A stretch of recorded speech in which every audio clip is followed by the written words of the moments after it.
पाटील, भारतीताई, विनायक घोरपडे, माजी महापौर कंचनताई, वंदनाताई, शोभाताई बोंद्रे काकी, अश्विनी रामाने, स्वाती येवलुजे, जयश्री सोनवणे आणि सर्वच जमलेले आमचे काँग्रेस पक्षाचे सर्व उमेदवार, आज आम्ही काँग्रेस पक्षाच्या वतीनं हा जाहीरनामा या ठिकाणी काढतोय. नाही तो काँग्रेस आणि शिवसेनेचा मिळूनच आहे. उद्या शिवसेनेचा अरुण दुधवाडकरजींच्या हस्ते स्वतंत्र जाहीरनामा येणार आहे, त्याला आम्ही उपस्थित काँग्रेसचे सगळे मंडळी राहणार आहोत. मला काही ठळक मुद्दे आपल्यासमोर सांगायचे आहेत की 23 डिसेंबरला आम्ही अभियान चालू केलं, कोल्हापूर कसं तुम्ही म्हणचिला तसं, आणि त्यामध्ये जवळजवळ 12,500 लोकांनी आम्हाला व्हॉट्सअपद्वारे सूचना पाठवल्या आणि त्या सूचना एकत्रित करून मी सकाळी अनेक लोकांना भेटत होतो. त्या सगळ्यांच्या माध्यमातून त्या सूचना एकत्रित करण्याचं काम आम्ही प्रामुख्याने त्या ठिकाणी केलं आणि त्या सूचना सगळ्या एकत्र करून आम्ही हा जाहीरनामा केलेला आहे. माझं कोल्हापूरमधल्या सर्व नागरिकांना किंवा पत्रकारांना सांगायचं आहे की अगदी भारताच्या बाहेर कोल्हापुरातनं असणारे त्यांनी सूचना पाठवल्या. क्रोएशिया येथे वास्तव्य असणारे निखिल देसाई यांनी सूचना पाठवली. अमेरिकेत लास वेगासमध्ये अनुज जमदग्नी म्हणून आहेत आर्ट क्षेत्रामध्ये, त्यांनी परफॉर्मिंग आर्ट सेंटर कोल्हापूरमध्ये व्हावं अशा पद्धतीची सूचना पाठवली. ओंकार माझगावकर यांनी रस्त्याच्या संदर्भातल्या सूचना त्या ठिकाणी पाठवल्या. हे 3 नावं आम्ही वाचून दाखवतोय. अनेक लोकांनी या संदर्भात जगभरातून देशभरातून आम्हाला सूचना दिलेल्या आहेत. ह्या 12,500 मध्ये काही महत्त्वाचे विषय मी आपल्याला सांगू इच्छितो. जे 15 विषय महत्त्वाचे जे लोकांच्याकडून आले आहेत, 65% लोकांनी रस्त्याबद्दल आमच्याकडून अपेक्षा व्यक्त केलेल्या आहेत. मग आरोग्य सुविधा, KMT सुविधा, वाहतूक कोंडी, पार्किंग व्यवस्था, ड्रेनेज, गटर, शाळा, शिक्षण, कचरा व्यवस्थापन, रोजगार म्हणजे IT पार्क सुरू व्हावा, स्ट्रीट लाईट, सार्वजनिक शौचालय, भ्रष्टाचार आणि पारदर्शकता, प्रशासकीय कागदपत्र वेळेवर मिळणे, CCTV सुरक्षा व्यवस्था, भटके कुत्रे, अशा अनेक विषय आहेत की ज्या संदर्भात आम्हाला सूचना आलेल्या आहेत. मी आपल्याला विस्तृतपणे आदरणीय शाहू महाराजांनी प्रत्येक हेड वाईज आपल्याला नावं वाचून दाखवलेले आहेत जाहीरनाम्याचे. मी त्यातल्या ठळक गोष्टी आपल्याला सांगतो आणि मग आपले काय प्रश्न असतील तर घेतो. सगळ्यात मोठा महत्त्वाचा विषय आमचा कुठला? छत्रपती महाराणी ताराबाई राणींची 350 जन्मशताब्दी वर्ष या ठिकाणी सुरू आहे. हे 350 जन्मशताब्दी वर्ष सुरू करत असताना हा आमचा जाहीरनामा त्यांच्याकडून प्रेरणा घेणारा जाहीरनामा आहे. आई अंबाबाईला आम्ही तो जाहीरनामा सादर केला आणि आई अंबाबाईला प्रार्थना केली, आम्हाला शक्ती दे, आम्हाला ताकद दे हा जाहीरनामा पूर्ण करण्यासाठी. आणि छत्रपती महाराणी ताराराणींना अभिप्रेत असणारं काम आम्हाला करायचं आहे. आणि मग महिलांच्या बाबतीत आम्ही सगळ्यात मोठा निर्णय या कोल्हापूर शहरामध्ये घेतोय की आज KMT मध्ये दररोज 45,000 प्रवासी प्रवास करतात, त्यामध्ये 60% महिला असतात. तर ही KMTची सेवा कोल्हापूर शहरामध्ये महिलांसाठी 100% मोफत करण्याचा निर्णय आम्ही या ठिकाणी घेतला. जी माझी भगिनी या कोल्हापूरच्या KMT मध्ये बसेल त्या भगिनीला 100% तिकीट काढावं लागणार नाही, तिला मोफत प्रवासाची व्यवस्था केली जाईल. सध्या विद्यार्थी आणि विद्यार्थिनी प्रवास करतात त्यांना 50% सवलत आहे, ती आम्ही 100% सवलत KMTच्या माध्यमातून त्या ठिकाणी देणार आहोत. त्याचबरोबर महिलांसाठी स्वतंत्र पिंक बसेस ही संकल्पना आम्ही राबवणार आहोत, जी स्वतंत्रपणे फक्त महिलांसाठी या KMT मध्ये धावतील. समजा एका रूटवर 4 बसेस येत असतील तर त्यातली एक बस पिंक बस असेल ज्यामध्ये फक्त महिलांना बसण्याची मुभा त्या ठिकाणी असणार आहे. दुसरा एक महत्त्वाचा निर्णय आम्ही घेतोय की कोल्हापूरमध्ये 2,60,000 महिला कोल्हापूर शहरामध्ये आहेत. पुढच्या एक वर्षाच्या काळामध्ये टप्प्याटप्प्यानं दर महिन्याला 20-25 हजार महिलांना या 2,60,000 महिलांची संपूर्ण आरोग्य तपासणी मोफतपणे करून देण्याचा आम्ही निर्णय घेतो. मोफतपणे म्हणजे डोळे असेल, दात असेल, कान, ENT असेल, थायरॉइड असेल, रक्तदाब असेल, मधुमेह असेल, या सगळ्या तपासण्या आमच्या 2,60,000 महिला ज्या कोल्हापूर महापालिकेमध्ये आहेत त्यांना मोफतपणे दिलं जाईल. कारण की आज महिला अंगावर काढतात आजार, शेवटच्या स्टेजला दवाखान्यात जातात, पुरुष मंडळी जाता येता दवाखान्यात जातो आणि म्हणून महिलांसाठी आम्ही हा उपक्रम केलेला आहे. दुसरी एक योजना आमची अशी आहे, आज मोठे आजार झाल्यानंतर पहिलं त्याला मदत कुणीतरी दिली पाहिजे आणि या कोल्हापूर शहरातला माणूस म्हणजे आजाराची व्याख्या आम्ही तयार करू. काही महापालिकेमध्ये ही योजना लागू आहे, ती योजना आम्ही इकडे इम्प्लिमेंट करणार आहोत. ताबडतोब त्या कुटुंबाला महापालिकेच्या वतीनं 10,000ची मदत ही ताबडतोब त्या कुटुंबाला त्या ठिकाणी देण्यात येईल. त्याचबरोबर स्वच्छतागृह हे मिशन मोडवर आम्ही या ठिकाणी करू. पहिल्या वर्षात आम्ही म्हणतो की खड्डेमुक्त कोल्हापूर करू, तसं पहिल्या वर्षात सार्वजनिक शौचालय हे पहिल्या 6 महिन्यामध्ये महिलांची सार्वजनिक शौचालय टाईमलाईनच ठरवणार आहे आम्ही, घोषणा नाही आमचा, तर टाईमलाईन आहे. पहिल्या 6 महिन्यात या स्वच्छतागृह या ठिकाणी करू. त्याचबरोबर फिरते स्वच्छतागृह, जिथं स्वच्छतागृह करणं शक्य नाही तिथं लहान टेम्पो ट्रॅव्हलर त्यामध्ये 2-2 शौचालय करून त्या उभा करणं जागोजागी पार्किंगच्या ठिकाणी. आता बिंदू चौकात पार्किंग आहे, दसरा चौकात गाड्या पार्किंग होतात, 100 फुटी रस्त्यावर तिकडे बसेसचं पार्किंग त्या ठिकाणी ताराळ पार्कमध्ये होतं, तिथं अशा बसेस, अशा एक 5 ते 10 बसेस आम्ही तयार करणार आहोत लहान, ज्या पिंक बसेस म्हणून उभ्या राहतील. तिथं महिलांसाठी सगळी फक्त महिलांसाठी व्यवस्था असेल. रस्ते हा एक मेजर विषय, थर्ड पार्टी ऑडिट करणं.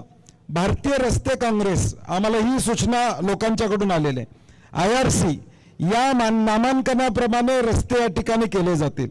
त्यामध्ये भक्कम जल निकासी रचना म्हणजे रस्त्यांना योग्य उतार असला पाहिजे आणि पाण्याचा निचरा झाला पाहिजे. प्रीमिएबल पेव्हमेंट, छिद्रयुक्त डांबर ही संकल्पना, जेणेकरून पाणी आत जमिनीमध्ये झिरपलं पाहिजे, ह्या काही नव्या संकल्पना आहेत. नाले गटर इथं स्मार्ट सेन्सर्स बसवून ते तुंबले किंवा त्याचा काही प्रॉब्लेम आला तर ताबडतोब त्याचा आपल्याला मेसेज येईल. अर्बन स्ट्रीट गाईडलाईन्स या आम्ही या ठिकाणी करू.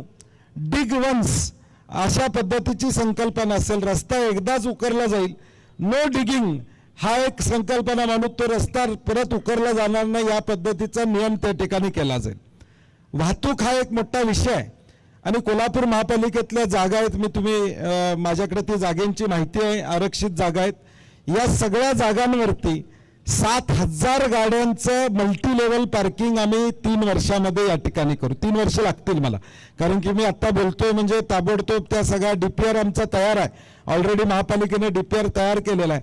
7,000 गाड्या या मल्टी लेवल पार्किंगच्या माध्यमातून त्या ठिकाणी पार्किंग होईल, यासाठी आमचा प्रयत्न असणार आहे. मग सिग्नलचा विषय, कोल्हापूर कनेक्ट ॲप करून कुठं पार्किंग शिल्लक आहे, तुम्ही जर तावडे हॉटेल जर आला तर त्या माणसाला कळेल की मी गाडी कोल्हापूर शहरामध्ये कुठं पार्क करायची.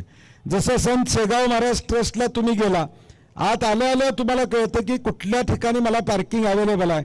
तसं आम्ही एक ॲप तयार करू, लोकांनी तो ॲपवर बघावं कोल्हापूर कनेक्ट म्हणून, आणि त्याच्यावर शहरामध्ये मला गाडी लावायला पार्किंग, मग तिथं तो पार्किंग करेल, तिथनं रिक्षा घेईल आणि महालक्ष्मी मंदिरला जाईल किंवा जिथं जायचं आहे तिथं तो जाईल.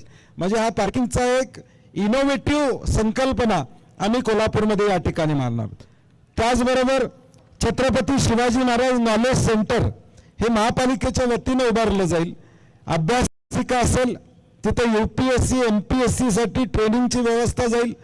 शिवाजी विद्यापीठामध्ये गेल्यानंतर किमान 1,000-1,200 रुपये भरावे लागतात विद्यार्थ्यांना तिथं ॲक्सेस घ्यायला.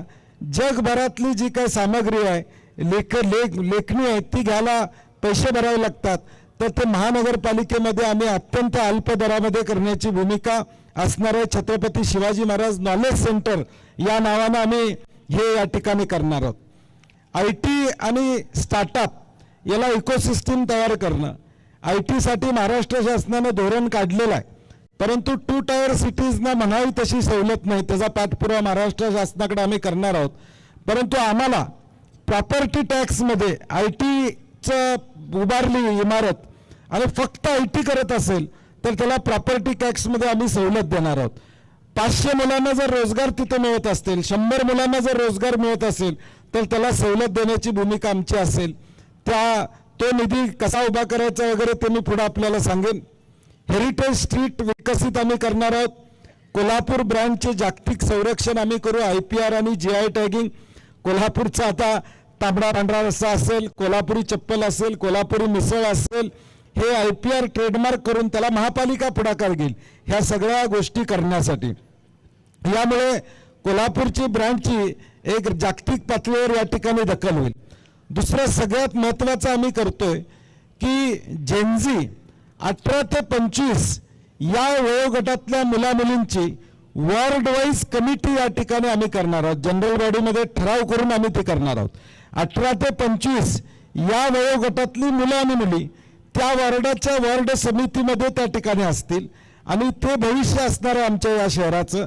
त्या 18 ते 25 वयोगटातल्या मुलामुलींचा सल्ला नव्या गोष्टींसाठी, नव्या संकल्पनांसाठी प्रत्येक वॉर्डामध्ये, महापालिका स्तरावर तर आम्ही करूच, परंतु प्रत्येक वॉर्डामध्ये त्यांचा सहभाग असेल नव्या मुलांचा, जे आमच्या नगरसेवकांना मार्गदर्शन करतील, सल्ला देतील, चांगल्या गोष्टी करतील. आता ही स्मार्ट ॲपची संकल्पना एका तरुण मुलानं आम्हाला पाठवलेली आहे. कोल्हापूर कनेक्ट ही आम्हाला एका तरुण मुलानं पाठवलेलं आहे की तुम्ही असं करा बरं होईल. काही मुलाने आम्हाला सांगितले खड्डे मॉनिटाईज करा. म्हणजे संकल्पना वेगवेगळ्या पद्धतीनं आमच्या तरुणांनी दिलेल्या आहेत आणि म्हणून आमचा तो प्रयत्न असणार आहे. काही राज्यातल्या आणि देशातल्या महापालिकांनी सिस्टर सिटी या नावानं संकल्पना मांडलेल्या आहे. त्यामध्ये पैशाची देवाणघेवाण काय नाही, परंतु जर्मनीमधल्या एखाद्या शहराबरोबर, फिनलँडमधल्या एका शहराबद्दल, अमेरिकेतल्या एका शहराबद्दल, ज्या शहरामध्ये कोल्हापुरातली माणसं आहेत आणि तशी माझी चर्चा झालेली आहे. माझी त्या लोकांची एक व्हिडिओ कॉन्फरन्सिंग 6 महिन्यापूर्वी झालेली आहे आणि ही निवडणूक झाल्यानंतर मी त्यांना सांगितलं तो मुद्दा आमच्याकडे घेतो. यामध्ये एक टॅक्टिकल टायअप आम्ही 5 वर्षाचा करणार आहोत. Best practices in Finland. Finland एज्युकेशनसाठी चांगला आहे. त्यांचे बेस्ट प्रॅक्टिसेस आम्हाला ते देतील आणि आम्हाला मार्गदर्शक. यात एकही रुपया कुठल्या महापालिकेचा नाही. तिथं कोल्हापुरातल्या असणाऱ्या लोकांची इच्छा आहे की इथले बेस्ट प्रॅक्टिसेस आम्ही कोल्हापूर शहराला देऊ इच्छितो. मग ट्रॅफिकच्या बाबतीत असेल किंवा इतर नियोजनाच्या बाबतीत असेल, ह्याच्या 2 बैठका साधारणपणे माझ्या व्हिडिओ कॉन्फरन्सिंगवर ऑलरेडी झालेल्या आहेत. आणि मग ही संकल्पना MOU ऑस्टिन, कोलंबस किंवा सेंट फ्रान्सिस्को, पुण्यानं ऑस्टिन आणि कोलंबस बरोबर करार केलाय, बेंगलोरनं सेंट फ्रान्सिस्को बरोबर तसा MOU या ठिकाणी केलेला आहे, तो आम्ही करणार आहोत. झोपडपट्टी हा आमच्या प्रायोरिटीवर या शहरामधला विषय असणार आहे. पंतप्रधान आवास योजना असू दे किंवा वेगवेगळ्या रिडेव्हलपमेंटच्या माध्यमातून असू दे, आत्ता 200 स्क्वेअर फुटावर 300 स्क्वेअर फुटमध्ये राहणाऱ्या माणसाला चांगलं घर देणे, शौचालयाची उपलब्धता या ठिकाणी करून देणे, तिथं पब्लिक ओपन स्पेस त्या झोपडपट्टीमध्ये असला पाहिजे. आमचा प्रयत्न असणार आहे की 70च्या वर झोपडपट्ट्या कोल्हापूर शहरामध्ये आहेत. झोपडपट्टी हा शब्द पुसून गेला पाहिजे कोल्हापूरमधला, हा आमची प्रामाणिक इच्छा उद्याच्या भविष्य काळात असणार. मग मातंग वसाहत असेल, रमानमाळा असेल, कनाननगर असेल, विचारेमाळा असेल, इंदिरानगर झोपडपट्टी असेल, शिवाजी पार्क, सिद्धार्थनगर, इथल्या सगळ्यांना आम्ही आमच्या वतीनं त्यांची इच्छा, त्यांच्या इच्छेप्रमाणे आम्ही त्यांची डेव्हलपमेंट किंवा त्यांना घरं देण्याची भूमिका, कच्ची घरं आहेत तिथं पक्की घरं देण्याची भूमिका या ठिकाणी असेल. महापालिकेकडून जे काय आम्हाला तत्परतेनं कागदपत्र घरपोच देता येतात का, ज्येष्ठ नागरिकांसाठी, वयोवृद्ध नागरिक आहे त्याला दाखला पाहिजे, त्याला घरपोच देता येईल का, हाही आमचा प्रयत्न असणार आहे. भ्रष्टाचार मुक्त, टक्केवारी मुक्त ही आमची भूमिका उद्याच्या भविष्यकाळात या महापालिकेमध्ये या ठिकाणी असणार आहे. आता आम्ही सगळ्या गोष्टी या ठिकाणी सांगितलेल्या आहेत. जाहीरनाम्यामध्ये देखील आम्ही मुद्दे काय दिले, मी ठळक मुद्दे आपले यातले वाचून दाखवलेले आहेत. अजून आम्ही जेनझीचा उल्लेख केला. अशाच एका विद्यार्थिनीने आम्हाला कळवलं की महापालिकेने एक ॲप काढावा आणि त्या ॲपमध्ये म्हणजे ट्रॅफिकचा तर त्यात पार्किंगचा उल्लेख असू देच, त्याचबरोबर आज अनेक लोक घरामध्ये एकटे राहतात. साधं सुतार काम असलं तर कुणाला बोलवायचं या ठिकाणी कळत नाही. त्याच्यावर जसा अर्बनचा एक ॲप आहे की ज्याच्यावर तुम्हाला सुतार असेल, प्लंबर असेल, रिक्षावाला असेल, हे सगळे अवेलेबल होतात ज्येष्ठ नागरिकांना, तसा ॲप तयार करा आणि तिथले आजूबाजूचे जे लोक आहेत काम करणारे बारीक सारीक, त्यांना त्या ॲपवर टाका. त्या लोकांना घरपोच कुठं हुडकत बाहेर जावं लागणार नाही. अशा पद्धतीची सेवा जी मुंबई पुण्यामध्ये, त्याच्यासाठी महापालिकेनं पुढाकार घ्यावा, या पद्धतीची भूमिका आम्ही त्या ठिकाणी मांडत आहोत. मला वाटतं ठराविक मुद्दे मी मांडलेले आहेत. अजून आपल्याला काय असेल तर आपण या ठिकाणी, त्याचबरोबर तृतीयपंथीयांचं सक्षमीकरण हाही मुद्दा आमच्या जाहीरनाम्यामध्ये आम्ही घेतलेला आहे. माईक द्या. Mike mike Shrikant.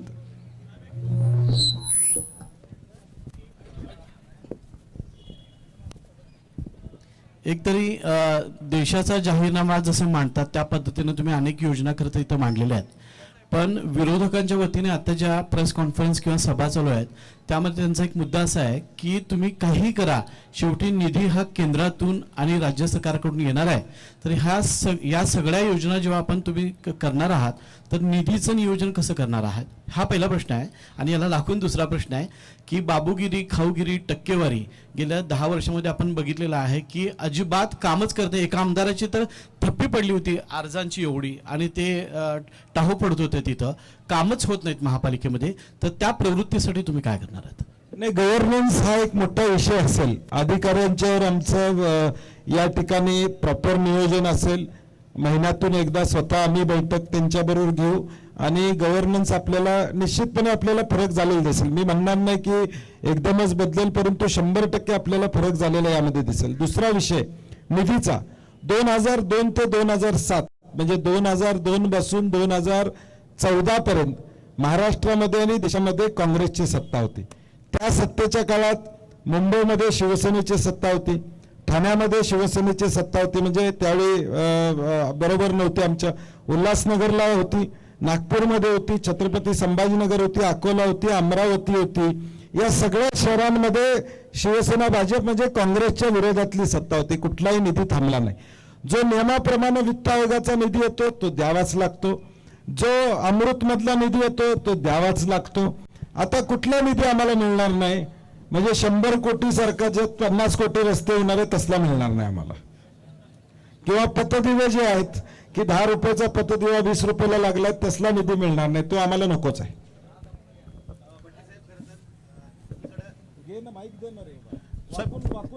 विचारतो की थांबा, तुम्ही गडबड करू नका, थांबा जरा. राज्य शासनाच्या वतीनं महापुरासाठी 3200 कोटीची योजना राबवली जाते आणि त्याच्या अंतर्गत बरीच कामं सुरू आहेत. पण ती कामं त्याच्यामध्ये फक्त नाले वळवणे, भिंती उभा करणे अशा स्वरूपाचं आहे. मूलभूत स्वरूपाचं काम त्यामध्ये अपेक्षित होत नाही. तर त्याच्याकडे बघायचा तुमचा दृष्टिकोन कसा आहे? कोल्हापूर शहराच्या वाहतुकीसाठी उड्डाणपूल उभारणीची संकल्पना मांडली गेली, त्याचा याच्यामध्ये काहीच उल्लेख दिसत नाही. तर काय होणार? आणि दुसरं KMTचा तो उल्लेख केला की 60% प्रवासी महिला आहेत आणि त्या जर एवढ्या सगळ्या लोकांना जर मोफत मिळणार असेल सगळा प्रवास, आणि तुम्ही एका बाजूला म्हणता की लाडकी बहिणीमुळे राज्य शासनाचं आर्थिक गणित बिघडलंय, तर ह्याच्यामुळं KMTचं सगळं आर्थिक गणित बिघडणार नाही का? नाही, महापालिकेचं बजेट 1200-1300 कोटीचं बजेट त्या ठिकाणी. आम्ही त्याच्याबद्दल देखील ज्यावेळी आम्ही ही योजना आणणार म्हणतो त्यावेळी त्याचं नियोजनही करतोय. म्युन्सिपल बॉन्ड्स ही एक संकल्पना आता राज्यामध्ये आलेली आहे. पुणे, नागपूर, नाशिक, अमरावतीनं म्युन्सिपल बॉन्ड्स उभा करून बाजारातून पैसे डेव्हलपमेंटसाठी घेतलेले आहेत. तो आमच्याकडे पर्याय आहे. आर्थिक शिस्त, आज आर्थिक शिस्तमुळे आमचं जवळजवळ 10 ते 15% पैसे वाया जात आहेत अशी आमची आकडेवारी आलेली आहे. त्यात काही कॅगचे देखील रिपोर्ट त्यामध्ये आलेले आहेत, त्याचाही अभ्यास आम्ही केलेला आहे. GST ग्रांट ही आम्हाला वाढवून त्या ठिकाणी मिळवण्यासाठी आमचा प्रयत्न असणार आहे. त्यातून 30-40 कोटी रुपये या ठिकाणी होईल. प्रॉपर्टी टॅक्स आम्ही वाढवणार नाही, प्रॉपर्टी टॅक्स आम्ही वाढवणार नाही, परंतु अजून 10% प्रॉपर्ट्या अशा आहेत कोल्हापूरमध्ये ज्यांना प्रॉपर्टी टॅक्स लागलेलाच नाही आहे. 10% आहेत अजून. त्या प्रॉपर्टी टॅक्सच्या परव्ह्यूमध्ये आणणं हा आमचा विषय असणार आहे. 15 वित्त आयोगाचे पैसे जसे येतात तसा 4था वित्त आयोग राज्य शासनाचा आता आलेला आहे आणि आम्ही ULBs ना, राज्यातल्या ज्या ULBs आहेत महापालिका, नगरपालिकाला, यातून 4थ्या वित्त आयोगातून पैसे मिळावेत या पद्धतीचं काम त्या ठिकाणी चालू आहे. हे राज्यातल्या सगळ्यांनाच या ठिकाणी मिळणार. आणि TDR जो आहे त्या TDRचा योग्य उपयोग अजून झालेला नाही. अनेक फाईल प्रलंबित आहेत TDRच्या.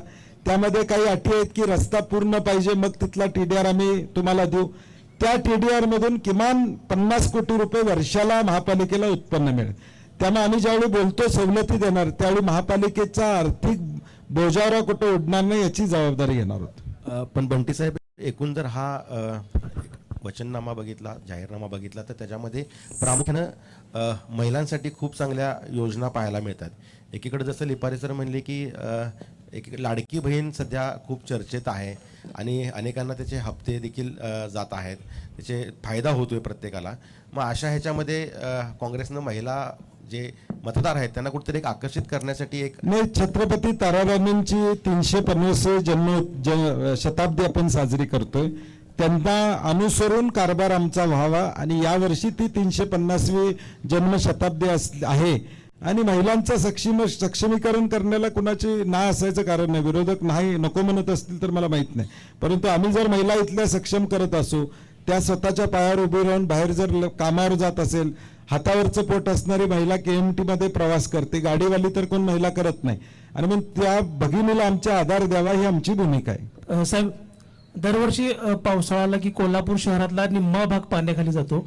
या समस्येवरती कायमस्वरूपी उपाययोजना करण्याचं काय धोरण आहे का? कारण यामध्ये दिसत नाही. नाही, महाराष्ट्र रेझिलियन्स डेव्हलपमेंट प्रोग्राम ज्याचा उल्लेख मगाशी लिपारीजींनी केला 3000 कोटीचा, त्यामध्ये या सगळ्या गोष्टी अंतर्भूत आहेत. त्याचा DPR माझ्याकडे आहे, त्याचं प्रेझेंटेशन जिल्हाधिकारी कार्यालयामध्ये त्यांनी त्या ठिकाणी केलं होतं. परंतु त्यामध्ये अजून मी त्यावेळी सुद्धा सांगितलं होतं त्यांना, जिल्हाधिकारी किंवा त्या संबंधित अधिकाऱ्यांना ह्याचं पब्लिक प्रेझेंटेशन ठेवा. त्यांनी संघटनांना बोलवून त्याचं प्रेझेंटेशन केलेलं आहे, परंतु यामध्ये अजून काही पब्लिकच्या सूचना असतील तर त्या अंतर्गत करू आणि त्यातून पुराचा धोका कसा कमी करता येईल शहराला, हा आमचा प्रयत्न राहील. त्यात आमचा दुसरा एक मुद्दा आहे, अलर्ट सिस्टीम पुराची आम्ही तयार करतोय. साहेब, एक महत्वाचा प्रश्न आहे. कोल्हापूर शहरातली एक सगळ्यात मोठी समस्या मी मानतो ती, कारण रेल्वे ट्रॅकमुळं शहर जे आहे ते 2 भागांमध्ये विभागलेत असंच आपल्या सगळ्यांना ते जाणवतंय. दुचाकी असू दे, चारचाकी, तुम्ही कुठल्या मार्गे प्रवास त्या बाजूला करतात माहित नाही, मात्र शहरातल्या बहुतांश लोकांना ती एक मोठी समस्या आहे. तिथून या बाजूकडून दुसऱ्या बाजूला राजारामपुरी भागाकडे जाण्यासाठी विशेष करून काही प्रोव्हिजन तुम्ही करणार आहात का? कारण तो एक मोठी समस्या शहरातली आहे. पूर्वी पालकमंत्री असताना दाभोळकर कॉर्नर पासून राजारामपुरी पर्यंत एक अंडरपास करावा, कारण की फ्लायओव्हर कॉर्नरला तेवढा स्लोप मिळत नाही, फार स्लोप त्याचा होतो, मेंटेन होऊ शकत नाही, कारण दाभोळकर कॉर्नर हाईटवर आहे, राजारामपुरी खाली स्लोपवर आहे, म्हणजे लॉ कॉलेजचा तिथपर्यंत आम्ही त्याचा सर्वे केला होता. तिथं फ्लायओव्हर करणं फिजिबल नाही आहे, कारण की तेवढा मेंटेन स्लोप करणं फार रिस्की आहे. तर अंडरपास तिथं होऊ शकतोय, त्याचा प्लॅन आमचा मी पालकमंत्री असताना तयार केला. आता त्याला पुढे घेऊन जाण्याचं काम आमचं असेल. दुसरी एक महत्वाची त्यात एक तुम्ही जाहीरनाम्यात सांगितले स्वागत कमानी संदर्भात. स्वागत कमानीसाठी काहीतरी निधी मंजूर झालाय असं देखील सांगितलं गेलेलं आहे. तुम्ही नेमकी स्वागत कमान कुठं करणार आहे? कारण बास्केट ब्रिजचा देखील एक नवीन मुद्दा तिथं समोर नाही, आहे. आता मी माझं म्हणणं त्यातलं असं आहे की बास्केट ब्रिज कुठं उतरणार आहे नेमका आणि कधी उतरणार आहे, त्यानंतर त्या स्वागत कमानीचं प्लॅनिंग आम्हाला करावं लागेल. ही स्वागत कमानीची इच्छा ही आमच्या 12,500 ज्या सूचना आल्या त्यातून आलेली आहे. ही कोल्हापूरला छत्रपती शिवाजी महाराजांचा इतिहास आहे, शाहू महाराजांचं वैभव आहे, आपलं सगळं एवढं वैभव आहे आणि कोल्हापुरात येताना भव्य दिव्य येणाऱ्या माणसाचं स्वागत झालं पाहिजे. आणि मग तिथं कमान विशाल, एक कमान मोठी असावी अशी लोकांची, जनतेची अपेक्षा आहे की बाबा येणाऱ्या बाहेरच्या लोकांचं स्वागत व्हावं. तर त्याचं प्लॅनिंग आम्ही करू, तो मुद्दा आम्ही टाकलाय. तुमचा जाहीरनामा पाहिल्यानंतर कोल्हापूरकरांच्या स्वप्नातला जाहीरनामा आहे. खरं तर आपण पाहतो की इतकी सारी आश्वासनं तुम्ही दिलेली आहात, प्रत्यक्षात उतरवत असताना कसरत करावी लागेल हे जवळपास तुम्हाला माहित आहे. इतकं सारं 5 वर्षात शक्य असं वाटतं तुम्हाला? नाही, आम्ही हा जाहीरनामा 1 दिवसात तयार केलेला नाही किंवा कुणी आणून आम्हाला सल्ला दिलेला नाही. ह्या जाहीरनामा ज्यावेळी मी म्हणलं 12,500 लोकांनी सूचना केल्या, त्यावेळी माझ्याकडे एक डायरी आहे, तुम्हाला कधी तर दाखवतो. मी जाय कोल्हापूर शहरात फिरतो आणि एखादा प्रॉब्लेम दिसतो तर मी लिहून घेतो, ह्या खिशात कागद आहेत माझ्या, त्याच्यावर लिहून घेतो की हा विषय मला हाताळायचा आहे म्हणून. आणि हे जाहीरनामा हा एका 24 तासात सुचलेला नाही. हे आम्ही गेले 2 वर्ष कोल्हापूरमध्ये जे प्रॉब्लेम्स ऐकतोय किंवा लोक मला फोन करतात काय अडचण आहेत, तो एकत्रित केलेला आहे. फायनान्शियल तुम्ही म्हटला तर तुम्ही काळजी करू नका, 100% हा जाहीरनामा इम्प्लिमेंट होईल फायनान्शियल वाईज. नाही साहेब, पण तुम्ही मगाशी निधीच्या बाबतीत म्हणालात की ज्यावेळी काँग्रेसची सत्ता राज्यात आणि देशात होती त्यावेळी शिवसेनेच्या आणि भाजपच्या महानगरपालिकांना निधी दिला. मात्र सध्याची राजकीय परिस्थिती तशी वाटते का की ज्या पद्धतीने हे सगळं राज्यभरामध्ये सुरू आहे आणि तितकी सहजतेने शक्य होईल? मी म्हटलं तसं तुमच्या निधी हा एक विषय असा आहे की 100 कोटीचे रस्ते जे 50 कोटीचे झालेले आहेत, असला निधी मिळणार नाही, आम्हाला नको आहे. आम्हाला टाईड अप जो निधी आहे, जो देणंच भाग पडते, कोणी सत्तेत असू दे तो द्यावाच लागतो. त्याला काही विषय नाही. आणि माझा उलटा म्हणणं आहे की 1 वर्ष तुम्ही आता महायुती म्हणून या कोल्हापूर जिल्ह्यातल्या लोकांनी 10 आमदार महायुतीचे दिलेत. 1 वर्षात काय केलं? तुम्ही काहीतरी केलं असतं तर लोकांना बोलता आलं असतं तुम्हाला की आम्ही हे केले म्हणून. नाही, वित्तीय आयोगाच्या निधीचा तुम्ही उल्लेख केलात, मात्र सध्याची परिस्थिती अशी आहे, विरोधातल्या म्हणजे जे काही निधी वितरण झालंय तो 96% निधी हा सत्तेतल्या आमदारांना किंवा मंत्र्यांनाच झालेला आहे. विरोधी आमदारांना फक्त 3 ते 4% आमदारांना तो निधी वितरित झाला आहे. आता अशी सध्याची परिस्थिती आहे. ही जी माहिती सांगताय तुम्ही मुंबई महापालिकेची माहिती आहे. मुंबईमध्ये प्रशासक असल्यामुळं तिथला मुंबईतला जो निधी आहे बजेटमधला तो फक्त भाजपच्या लोकांना देण्यात आला. परंतु ज्यावेळी सत्ता येईल आणि नगरसेवक असतील त्यावेळी असं होणार नाही. शेवटी जनरल बॉडी निर्णय घेते, स्टँडिंग कमिटी निर्णय घेते आणि तो सगळ्या 81 नगरसेवकांच्या भागामध्ये तो निधी जाईल. हे पाप कुणाचं आहे? महायुतीचं आहे. प्रशासकाच्या माध्यमातून केलेल्या कारभाराचं पाप आहे. बॉडी येईल त्यावेळी असा अन्याय कुठल्याही वॉर्डावर होणार नाही. या जाहीरनाम्यामध्ये प्रामुख्याने 1-2-3 गोष्टी दिसून येतात. पोलीस कमिशनर ऑफिस असू दे किंवा STP प्लॅनच्या संदर्भातल्या काही भूमिका असू देत. खरं तर IG ऑफिस पुण्याला नेण्याचा प्रयत्न सध्या होताना दिसून येते. या पातळीवरती पोलीस आयुक्तालय होणार का? आणि दुसऱ्या बाजूला STP प्लॅनचा जो तुम्ही उल्लेख यामध्ये करताय तो सांडपाणी निर्गतीकरणाचा, तो हद्दवाढीला गृहीत धरून केलाय का? हा एक. आणि यामध्ये जयप्रभा स्टुडिओचा एक मुद्दा तुम्ही मांडलेला आहे. काही दिवसापूर्वी जनसुराज्यानं सुद्धा जागा लाटल्याचा आरोप केलाय. तर भविष्यकाळात ओपन स्पेसच्या बाबत तुमचा निर्णय काय असणार आहे? नाही, मागच्या 5 वर्षात देखील तुम्ही बघितलं असेल काँग्रेसची सत्ता असताना एकही आरक्षण आम्ही रद्द केलं नाही. आणि 5 वर्ष आपलं कुठलंही आरक्षण आम्ही महापालिकेमध्ये रद्द त्या ठिकाणी केलं नाही. त्यामुळे आमची भूमिका सार्वजनिक जागाबद्दल सुस्पष्ट आहे. त्या जागा महापालिकेकडेच राहिल्या पाहिजेत. साहेब, कोल्हापूर जगात भारी असं म्हणलं जात आहे, मात्र राजकारणाच्या दृष्टिकोनातून राज्यभरात कोल्हापूरची राजकारणाची टिंगल होते. महापौर पद कळायच्या आधीच, महापौर पदाची अधिकार कळायच्या आधीच 2.5 महिने किंवा 5-5 महिन्याचे महापौर बदलले जातात. मात्र ठोस असं आश्वासन कोणीच देऊ शकत नाही. आपल्या काळात तरी संपूर्ण कार्यकाळाचा महापौर कोल्हापूर शहराला मिळणार का? नाही, 100% आमच्याकडे 2-3 महिन्याचं काय होणार नाही. सध्या 2 महत्त्वाचे मुद्दे आहेत जे आपले काँग्रेसचे नेते आहेत त्यांच्यावरती हल्ला झाला, अकोल्यामध्ये त्यांचं निधन झालं, हिमायत पटेल ते काय. आणि जर आपण बघितलं तर 2 महाराष्ट्रामध्ये अशा वेगवेगळ्या आघाड्या झाल्यात की जे अंबरनाथमध्ये भाजप आणि काँग्रेस एकत्र आले आणि अकोटमध्ये भाजप आणि MIM हे एकत्र आले. सुरुवातीला जे नेत्यांचं निधन झालं त्याच्यावर नाही, ते मी माहिती घेतो. नेमकं मी या गडबडीत असल्यावर माहिती घेतलेली नाही. परंतु तशी हत्या झाली असेल तर त्याच्या पाठीमागं कोण होतं किंवा काय होतं त्याचा पोलिसांनी तपास करावा. आणि आघाडीची आपण माहिती घेऊन बोलतो कारण की माझ्याकडे ती माहिती उपलब्ध नाही.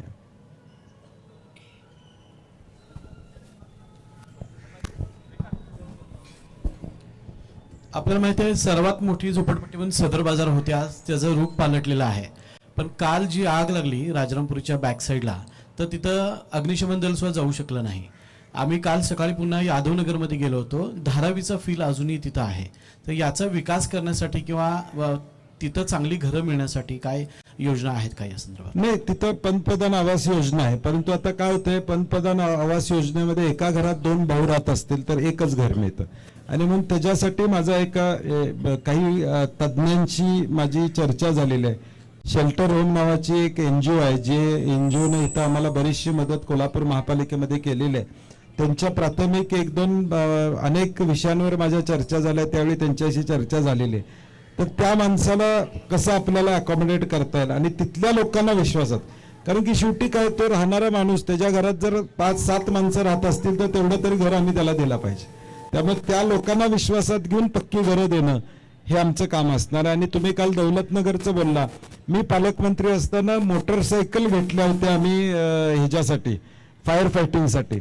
त्या काल का गेल्या नाहीत मला माहित नाही, चौकशी करावी लागेल. कारण की 4 किंवा 5 मोटरसायकल मी फायर फायटिंगच्या घेतल्या होत्या, ज्याच्यावर सगळं आहे. म्हणजे जिथं गल्ली बोळात जिथं जुनी वस्ती आहे तिथं गाडी जाऊ शकत नाही, तिथं फायर फायटिंगची मोटरसायकल जावी अशी आम्ही घेतलेले आहेत. काल गेल्या का नाही मला माहित नाही.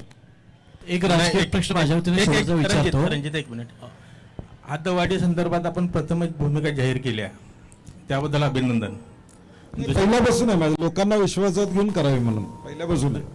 आताही तीच आहे. शहरातल्या लोकांना की ग्रामीण भागातल्या लोकांना? नाही, ग्रामीण भागातल्या, कारण की त्यांना सुद्धा त्यांचं सुद्धा मत घेतलं पाहिजे. त्यांना त्यातल्या ज्या गोष्टी चांगल्या आहेत, ज्या गोष्टी शंका आहेत, त्या सगळ्याचं शंकेचं निरसन व्हायला पाहिजे. पण तुम्हाला हद्दवड व्हावी असं मनापासून वाटतं? नाही, आम्ही जाहीरनाम्यामध्ये काय टाकलंय की लोकांना विश्वासात घेऊन हा निर्णय होणं अभिप्रेत आहे. नाही, व्यक्तिशः तुम्हाला काय वाटतंय? नाही, व्यक्तिशः मी 10 वेळा बोललेलो आहे.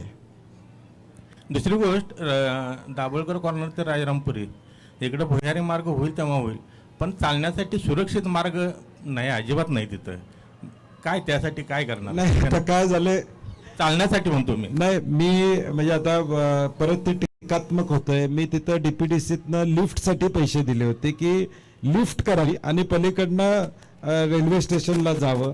पुढं काय झालं त्याचं आता सगळ्या अडचण झाली. प्रपोजल त्याला काय की पारीख पुलेच्या वरच्या बाजूला जिथं पब्लिक क्रॉस करत होतं तिथं तुम्ही लिफ्ट करा आणि लिफ्टनं पलीकडे लोकांना चालत जाता येईल अशी व्यवस्था केली पाहिजे, असं माझं मत आहे. तोही पाठपुरावा आम्ही रेल्वे मंत्रालय किंवा रेल्वे खात्याशी आम्ही पाठपुरावा करू. साहेब, राज्याचे मुख्यमंत्री म्हणतात की मला विष प्यायची सवय लागलेली आहे, तुम्ही माझ्यावर कितीही जहरी टीका करा. तर या स्टेटमेंटबद्दल आपलं मत काय आहे? आणि दुसरं वक्तव्य त्यांचं असं आहे की काँग्रेसचे प्रदेश अध्यक्ष जे आहेत यांना काँग्रेसमध्येच कोणी विचारत नाही, त्यामुळे त्यांना एवढं सिरियस घ्यायची गरज नाही. नाही, आता आमच्या पक्षाबद्दल त्यांनी बोलण्याची आवश्यकता नाही. आमच्या प्रदेशाध्यक्षांना सगळ्या महाराष्ट्रातले काँग्रेसजन सिरियसली घेतात. तुमच्या प्रदेशाध्यक्षांना तुम्हाला सिरियसली घ्यावं लागलं नाही असं वक्तव्य काल तुमच्या प्रदेशाध्यक्षांनी केले. म्हणजे किती तुमचे प्रदेशाध्यक्ष नॉन सिरियस आणि संवेदनाही नाहीत हे महाराष्ट्राच्या जनतेनं विलासराव देशमुख साहेबांच्या वक्तव्यावरून या ठिकाणी बोललेलं आहे. आणि दुसरं काय म्हणलं? नाही, सत्य आहे ते, विष नाही आहे. महाराष्ट्रातल्या जनतेचं कडू सत्य आहे. साहेब, आपण ज्या परिसरात आता जाहीरनामा प्रसिद्ध केला आहे त्या परिसरात 11 शाळा आहेत. म्हणजे इथं आपण जर मोजल्या आसपास 11 शाळा आहेत आणि 3 कॉलेजेस आहेत. आणि सरासरी रोज अंबाबाई मंदिराला 1.5 ते 2 लाख लोक सरासरी भेट देतात. इतर वेळी ज्यावेळी नवरात्र असतात, इतर सुट्ट्या वगैरे असतात, त्यावेळी संख्या 9-10 लाख रोज येते. तर हा जो परिसर आहे, महात्मा रोड पण इथंच आहे, तर या परिसरामध्ये कोंडी खूप होते आणि कधीतरी गर्दीमध्ये वेगळ्या घटना घडण्याची शक्यता आहे. आता जाहीरनामा प्रसिद्ध केला आहे, चांगल्या योजना आहेत, चांगले उपक्रम आहेत. तर यासाठी काही स्पेशल झोन किंवा स्पेशल सुरक्षिततेचा उपाय महापालिकेच्या माध्यमातून करता येतील का? नाही, ट्रॅफिकचं नियोजन मी परवा सुद्धा भाषणात बोललेलं आहे. मंडे टू फ्रायडे या कोल्हापूर शहराचं ट्रॅफिकचं नियोजनचे नियम वेगळे पाहिजेत आणि सॅटर्डे संडे वेगळे पाहिजेत, दिवाळीतले वेगळे पाहिजेत, इयर एंडला वेगळे पाहिजेत, दसऱ्यातले वेगळे पाहिजेत, त्याचबरोबर नवरात्रीमधले वेगळे पाहिजेत. आमच्याकडे काय होतं, नियम 1 जानेवारी तो 31 डिसेंबर सेम असतो नियम. तो नियम चालणार नाही. आम्हाला सुट्ट्यांचा विचार करून मे महिन्याच्या सुट्ट्यामध्ये गर्दी होते त्यावेळेचा फुटफॉल आम्हाला विचार करावा लागेल, त्याचे नियम वेगळे पाहिजेत, नवरात्रीतले नियम वेगळे पाहिजेत. आणि शनिवार रविवार हा कोल्हापुरातला मेजर विषय. शनिवार रविवारी सगळे बाहेर असतात, त्यावेळेचे आमचे नियम वेगळे पाहिजेत. तर हे सगळे गृहीत धरून आम्ही नियमावली करू. तुमचा आज जाहीरनामा प्रकाशित होतोय, मात्र त्याच वेळेला मंत्री हसन मुश्रीफ यांनी असं म्हटलंय की आमच्याकडे निधी आहे, आमच्याकडे सत्ता आहे, त्यामुळे आम्हाला मत द्या, आम्ही कोल्हापूरचा स्वर्ग करू. नाही, मी ऑलरेडी त्याचं उत्तर दिलेलं आहे की निधीची तशी काय अडचण येणार नाही. निधी त्यांना, माझं म्हणणं महायुतीतल्या सगळ्या लोकांना आहे, 1 वर्ष तुमच्या सत्तेला झाली, तुम्ही काय केलं कोल्हापूरसाठी? तुम्ही आत्ता 1 वर्षात आणि मागच्या 2.5 वर्षात काय करू शकला नाही, आता काय करणार आहे तुम्ही? त्यामुळे फार काय त्याचा ते फक्त बोलण्यासाठी आहे, त्याचा काही उपयोग नाही. निधी आम्हाला निश्चितपणे टाईड अप निधी आहे, तो आम्ही मिळवून घेणार. साहेब, काँग्रेस पक्षाचा हा जाहीरनामा बघितला तर हे कामं करण्यासाठी, ड्रीम प्रोजेक्ट करण्यासाठी तुमची सगळ्यांची तयारी आहे, परंतु महापालिकेचं प्रशासन बघितलं तर ते ठप्प झालेलं आहे. त्यांची अधिकाऱ्यांची, कर्मचाऱ्यांचे काम करायची मानसिकता नाही. अनेकदा आयुक्तांना यांना दंड करावा लागतो, वेगवेगळ्या प्रकारची कारवाई करावी लागते. तर प्रशासन गतिमान नसेल तर तुम्ही काय करणार, हा मुद्दा आहे. दुसरा की तुम्ही वाहतुकीचा परत उल्लेख करताय, विरोधक असू दे किंवा तुम्ही असू दे, उड्डाणपुले झाली पाहिजेत असा मुद्दा मांडताय, परंतु उड्डाणपूल हे आता आधुनिक काळामध्ये संकल्पना काढलेबाह्य होत चाललेलं आहे. सेऊलचे मध्ये एक 5 किलोमीटरचा जो उड्डाणपूल होता तो पाडलेला आहे. आणि दक्षिण कोरियाचे नगर नियोजनकार जेव्हा मुंबईत आले होते तेव्हा त्यांनी हेच म्हणलेलं की उड्डाणपूल हा काय पर्याय व्यवहारी नाही, त्याऐवजी वाहतुकीचं नियोजन योग्य पद्धतीने झालं पाहिजे. तर हा दृष्टिकोन बदलणार का तुम्ही? नाही लिपारे साहेब, कसं आहे की कोरिया वगैरे कायदा सुव्यवस्था काय म्हणजे तिथले नियम वेगळे आहेत. तिथं उद्या 200 फूट रस्ता करायचा झाला तर 200 फूट रस्ता ताबडतोब चायनामध्ये होतो, आपण करू शकत नाही. आता पापाच्या तिकटीपासून रंकाळापर्यंत मला 100 फूट रस्ता करायचा करू शकतो, करू शकत नाही. तिथं उड्डाणपूलच मला करावं लागेल, त्याशिवाय पर्याय असणार नाही. आणि मी म्हटलं तसं ट्रॅफिक मॅनेजमेंट हा विषय आणि कोल्हापूरचा रिंग रोड हा विषय महत्त्वाचा असेल, जेणेकरून रिंग रोडवरनं बाहेरच्या बाहेर ट्रॅफिक या ठिकाणी वळवता येईल का. मॅक्झिमम शहरात फक्त कामानिमित्त शहरात आलेल्या लोकांनाच याची इच्छा होईल, बाकीच्यांना बाहेरनं जायचं आहे त्यांनी रिंग रोडवरून जावं. आणि म्हणून मी मगाशी उल्लेख केला की 12 महिन्याचं वेगवेगळं ट्रॅफिक मॅनेजमेंट आम्हाला करावं लागेल. महापालिकेचं तुम्ही प्रशासन म्हणताय, हे एक चाक निकामी होतं 5 वर्ष नगरसेवकांचं. आता सगळे वाघ आमचे गेल्यावर सगळं व्यवस्थित होईल. साहेब 2 सूचना करायच्या होत्या की आतमध्ये ज्यावेळेला आपण एंट्री करतो कोल्हापुरात 3 ठिकाणून एंट्री आहे. अंबाबाई मंदिर कुठं, मीच 10 जणांना सांगितलं की इथून सरळ जा, गोखले कॉलेजपर्यंत व्यवस्थित येतात, तिथून पुढं कुठेही दिशादर्शक बोर्ड किंवा असं काही लावलेलं नाही. रंकाळा सुद्धा कुठं आहे म्हणून विचारतात. तर पुण्यामध्ये जसे मोठे बोर्ड लावलेत की फर्ग्युसन रोड, हे असे बोर्डांचं काही मोठं हिरव्या रंगाचे बोर्ड, त्यांना आपल्याला दिशा कळते, तसं काही लावायचं. आणि सगळ्यात महत्त्वाचं म्हणजे ज्या काँग्रेसच्या उमेदवार आता प्रचार करतायत, सगळ्या महिला डोर टू डोर प्रचार चांगला करतायत. तर पहिला प्रश्न महिलांचा त्या उमेदवार महिलांना असतो की कचऱ्याचं काय आणि आमचं गटारी स्वच्छ कधी होणार. हा अतिशय बेसिक आणि प्रायोरिटीचा प्रश्न आहे, ज्यावरती निवडणूक आता लढवली जाणं, कारण दूध कचरा पडलेला दिसतोय. तर हे तुम्ही प्रश्न पहिल्यांदा घ्यावेत ही विनंती. नाही, आरोग्यामध्ये हा विषय आम्ही प्रामुख्याने त्या ठिकाणी घेतलेलाच आहे. चला, धन्यवाद, थँक्यू.